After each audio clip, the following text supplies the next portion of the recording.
Donc, je vais commencer par me présenter. Moi, je m'appelle Alexis Lebranchu. Je travaille à Valemo depuis 9 ans. J'ai fait une thèse ce qu'on appelle la maintenance prédictive. Et maintenant, je me suis en charge de m'occuper de la structuration de la donnée et la création d'outils d'analyse de données à Valemo. Bonjour, je m'appelle Gauthier Couvrat, je suis consultant data chez Telio depuis maintenant 5 ans. Dans le cadre de ce projet donc de data platform, j'ai le rôle de Scrum Master. Voilà. Mes domaines de prédilection, c'est vraiment l'intégration de données et l'accompagnement de mes clients voilà, à trouver les solutions techniques à leurs besoins vraiment fonctionnels. Donc là, vous allez voir les enjeux fonctionnels qui vont être présentés. Bonjour, moi c'est Yuval Garou, je suis data ingénieur chez Tilio, donc j'interviens principalement sur le développement d'outils data sur des environnements cloud. Et là, ça fait presque une année que j'accompagne Valimo sur la mise en place de leur moderne data platform.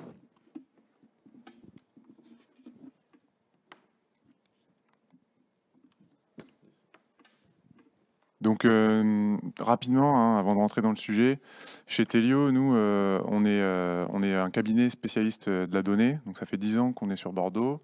On se développe géographiquement, ça fait maintenant 1 an à Lyon, avec une très belle croissance. Voilà, notre enjeu, nous, c'est vraiment de rendre la donnée accessible, à démystifier, voilà, dans le but de vraiment en tirer un maximum de valeur. On travaille donc auprès de nos clients, on intervient vraiment en cabinet spécialiste sur une gamme d'offres large. Notre objectif vraiment, c'est d'accompagner sur tout le cycle de vie de la donnée. Donc on parle de data gouvernance, on va aider aussi à construire des stratégies data, à construire une trajectoire, et on va être capable techniquement derrière de les intégrer avec des solutions cloud, on-prem, d'intégration de données, et notamment aussi de reporting. Donc, du coup, un mot sur Valemo. Je le disais tout à l'heure, on est une entreprise qui travaille dans l'exploitation et la maintenance d'énergie renouvelable. On fait aussi de la conduite de centrales à distance. Pour vous donner une idée, sur les 55 gigawatts qui sont installés de puissance en France, on s'occupe de 1 gigawatt, donc ça représente à peu près 2%.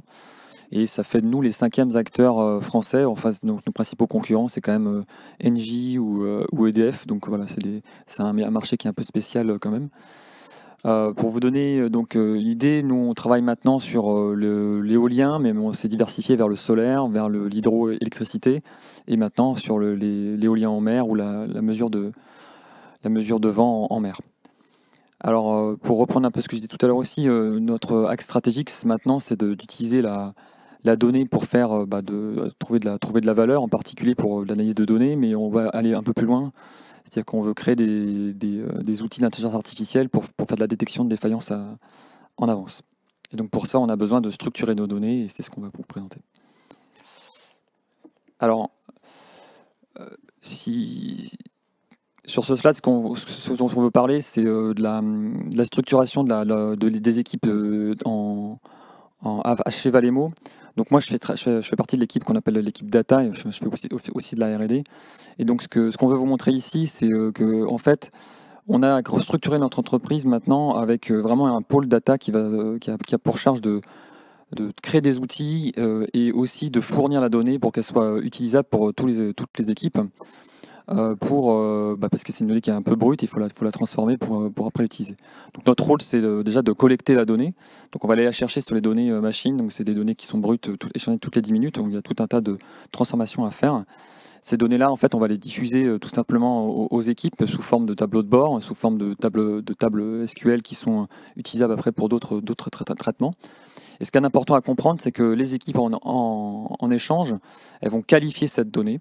C'est vraiment le plus important pour nous, parce qu'il faut vraiment être capable de mettre cette connaissance métier dans les données.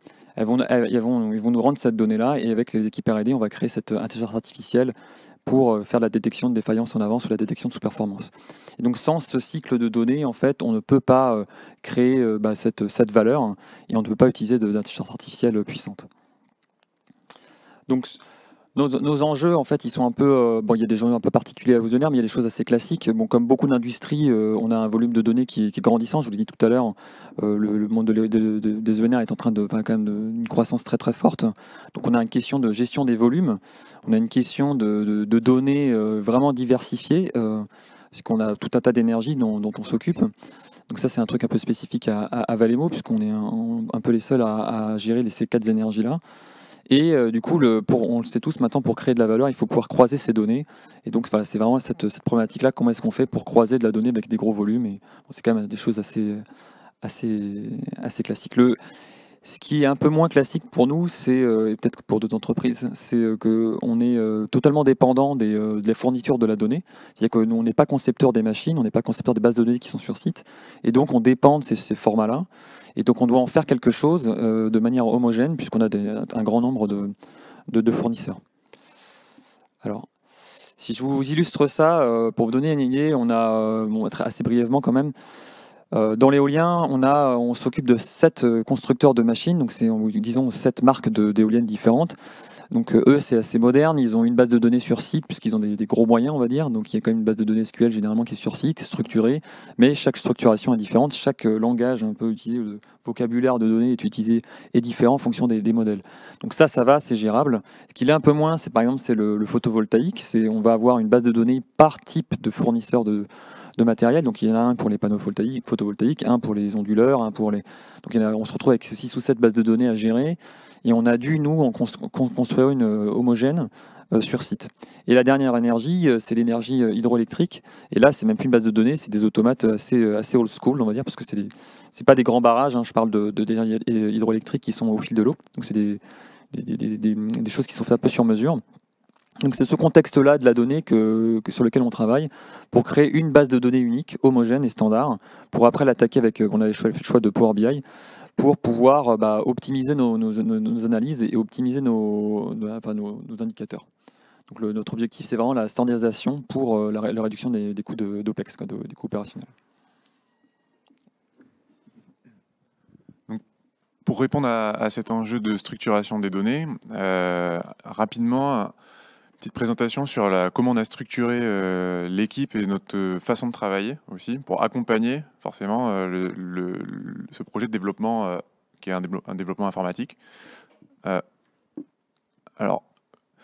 En 2019, en fait, Valemo s'est rapproché de Telio avec le besoin suivant. En fait, c'est on veut construire une plateforme de données dans laquelle on va pouvoir centraliser toutes ces données hétérogènes.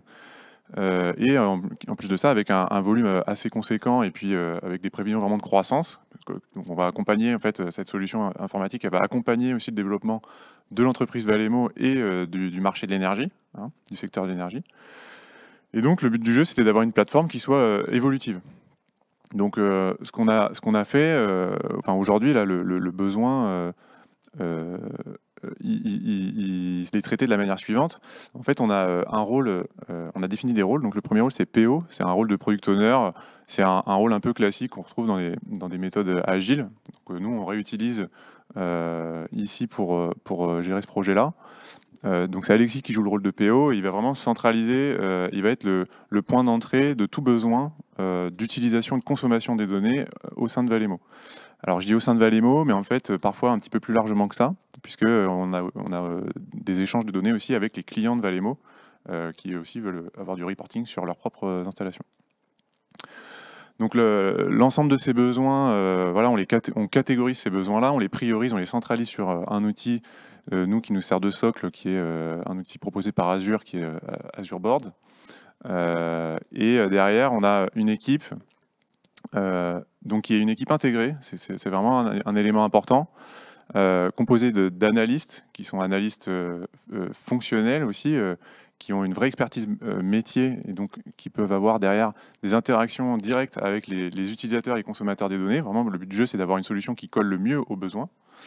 Cette équipe, elle est intégrée également puisqu'elle a des intervenants, des membres Telio, donc qui sont vraiment en apport sur la partie technique, mise en œuvre des outils et de l'architecture.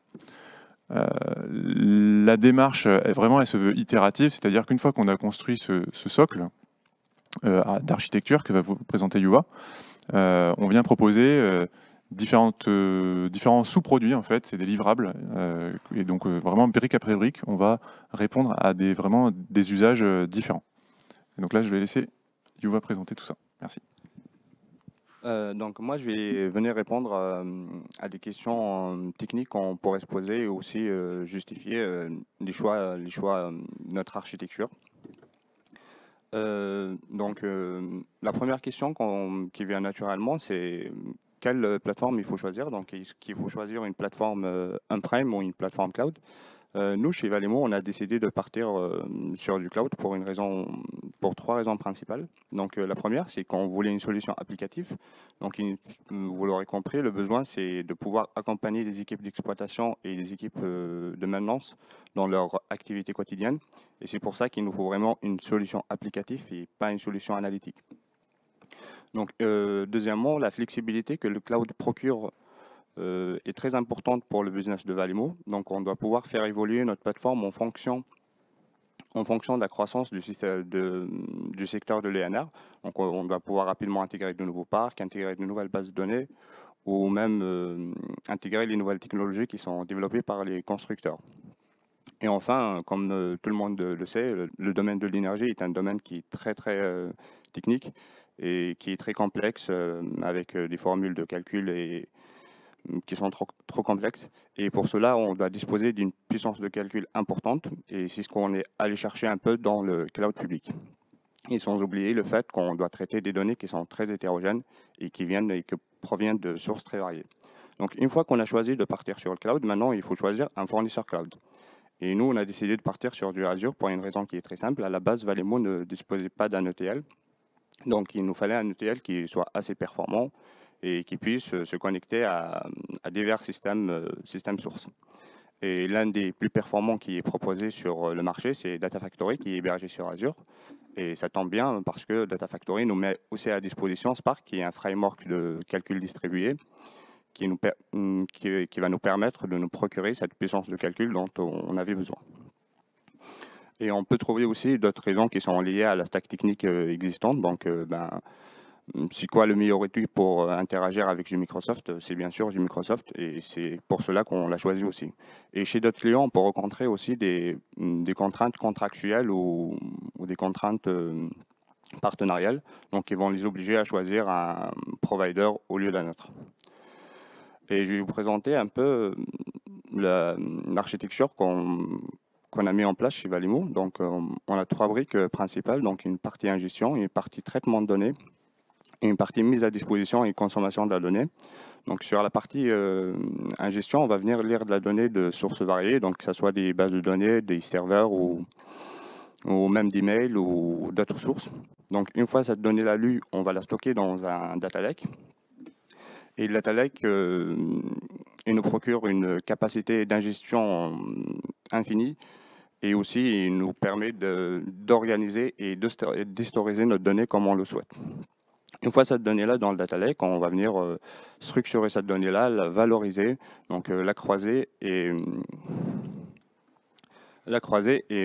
pour pouvoir générer des produits qui sont basés sur la donnée. Donc, une fois nos produits fabriqués, donc quand je parle de produits, je parle de données traitées. Donc, on va venir mettre à disposition ces données-là sur une base de données commune, une base de données unique qui est la base de données de production via la partie data prep. Et une fois qu'on a nos données sur la base de données, les consommateurs peuvent accéder et consulter cette donnée-là, soit via la base de données directement ou via des dashboards Power BI ou même une interface web qu'on met à disposition. Enfin, je parlais d'une vision produit parce qu'au fur et à mesure qu'on a avancé sur le projet, on a commencé beaucoup plus à réfléchir en termes de produit que de projet. Donc, le projet, c'était de mettre en place la plateforme data. Maintenant que la plateforme est là, maintenant, on va réfléchir en termes de ce qu'on va produire et c'est quoi la donnée qu'on va générer. Donc, nous, on génère principalement 3 produits pour l'instant. Donc, une interface web qui va permettre aux chargés d'exploitation de valider la donnée, donc et d'apporter une valeur ajoutée côté métier. Une fois que cette donnée-là est validée, on va venir générer des RME, donc des rapports mensuels d'exploitation. Et ces rapports mensuels, ils sont dédiés aux clients pour pouvoir suivre la production de leur parc. Et enfin, on met aussi à disposition des outils pour la direction ou pour les décideurs, donc pour pouvoir suivre l'évolution des chiffres clés comme le chiffre d'affaires et ainsi de suite. Et je laisse la parole à Alexis pour conclure. Alors, pour conclure brièvement, je pense qu'il y a deux choses qu'il faut, qui sont importantes de communiquer. La première, c'est effectivement c'est une structuration extrêmement importante au niveau technique chez nous. On a, comme l'a dit Youva, on n'avait pas d'ETL vraiment en place. On a vraiment proposé une solution industrielle chez nous et qui est quand même très moderne avec ce Data Lake et Data Factory. Pour bien vous rendre compte, c'est quand même les mêmes outils qu'utilisent EDF et Engie. C'est quand même des outils extrêmement puissants dont on s'est doté. Donc on est vraiment en train de faire une mini-révolution chez nous grâce à ça. Et c'est grâce à cette structuration qu'on peut enfin faire de la maintenance prédictive. Je vous ai dit tout à l'heure que je faisais de la maintenance prédictive depuis déjà 9 ans chez Valemo. On ne peut pas faire d'intelligence artificielle si on n'a pas des données structurées. Et donc maintenant, on peut le faire puisqu'on a une base de données et une plateforme de données très robuste, quoi. Alors, le deuxième point sur lequel je voudrais conclure, c'est, je l'ai dit tout à l'heure sur l'équipe data, on n'aurait pas pu faire ce projet non plus si on n'avait pas fait une révolution organisationnelle chez nous. Aujourd'hui, on a une équipe data qui existe. Avant, j'étais un peu tout seul. Maintenant, on est trois data analystes et deux doctorants qui travaillent spécifiquement sur la donnée. On est devenu expert du traitement de cette donnée-là comme support de nos collègues de l'exploitation et de la maintenance. Et on a vraiment une philosophie de la donnée chez nous. En plus de cette plateforme industrielle. Donc on se pose maintenant des questions un peu nouvelles de gouvernance de données qu'on ne se serait jamais posées, quoi. Voilà. Donc, merci de votre attention. Si vous avez des questions, évidemment, n'hésitez pas. Merci beaucoup. Donc, en regardant la présentation, je me posais la question. Alors, c'est donc Valemo, donc vous avez des data analystes chez vous. Par contre, c'est sur les aspects plus Telio, c'est plus sur les aspects techno, sur les aspects vraiment, on va dire, données au sens collecte et base de données, c'est ça? Et est-ce que vous, chez vous, ça vous a donné envie d'internaliser une partie de ces compétences-là, ou est-ce que vous faites confiance, vous avez le bloc qui vous a été fourni par Telio, puis maintenant vous... Alors, nous, on est une entreprise de 90 personnes maintenant, mais quand on a commencé le projet, on n'était que 70, et quand je suis arrivé, on n'était que 20. Donc, on a vraiment une grande croissance, mais c'est une croissance de technicien de maintenance, si vous voulez. Donc, nous, le métier de l'informatique, c'est quand même quelque chose, même si je suis passionné de ça, c'est pas quelque chose qu'on maîtrise du tout. Donc, on est allé chercher chez Telio cette expertise pour pouvoir déployer cette solution. Évidemment, maintenant, il va falloir qu'on intègre une partie de la maintenance de cette solution-là, mais on a fait ce choix de sous-traiter cette expertise à l'extérieur, puisque internaliser ça n'aurait pas eu forcément beaucoup de sens pour nous, puisqu'on n'a pas vocation à créer des produits informatiques pour tous nos clients, quoi. Je peux apporter un petit complément de réponse. En effet, le dimensionnement du projet côté Telio, il est évolutif, donc c'est-à-dire qu'il permet d'accompagner sur une phase de mise en place. Là, comme on a démarré la phase de mise en place fin 2019, début 2020. Donc sur cette phase d'implémentation-là, effectivement, c'était pertinent qu'on puisse intervenir, apporter notre expertise, notre façon de faire aussi, notre vision. Et puis après, c'est vrai que dans un objectif commun, petit à petit, Valemo va devenir autonome avec l'équipe maintenant qui est en place pour faire plus la partie exploitation au quotidien, au jour le jour de cette plateforme-là. Et là, on est encore sur des phases où on construit des livrables, on construit encore certains produits, on les affine, on les optimise. Donc voilà, cet accompagnement, il se fait plutôt dans ce sens-là. D'accord. Alors, juste après une question de culture générale, donc sur le renouvelable, les fabricants de matériel, eux, ils doivent bien aussi collecter des données, les traiter, avoir une idée quand même de si leur matériel fonctionne bien, etc. Est-ce qu'il y a des données qui circulent? Est-ce que c'est une chasse gardée? C'est un secret? C'est leur secret? Alors, je dirais que ça dépend des énergies. Dans l'hydroélectricité, c'est à part dans les grands barrages qui sont gérés par EDF, ça c'est chez eux de toute manière, donc c'est eux qui gèrent tout ça, ils sont leurs propres fournisseurs de matériel. Dans l'hydroélectricité qu'on a, nous, je vous dis, c'est un automate, donc il n'y a personne qui arrive à regarder les données. Mais là où c'est intéressant, c'est dans l'éolien, par exemple. Nous, ça fait sur la dernière année que je travaille, on a vu vraiment un changement de culture, parce qu'avant, les données étaient extrêmement protégées par les constructeurs. Mais vraiment, on a dû payer pour avoir accès à nos propres données, donc c'est un peu compliqué, quoi. Aujourd'hui, la tendance se change, ils fournissent beaucoup plus facilement de la donnée, et eux-mêmes, ils ont leur propre analyste de données. Là où c'est intéressant, c'est un peu pareil pour le PV, mais là où c'est intéressant, c'est que nous, on est exploitant, on est représentant d'un client, et eux, ils nous fournissent, en fait, et les fournisseurs, ils fournissent une machine, et généralement un contrat de maintenance pendant 5 ans, ou quelque chose comme ça.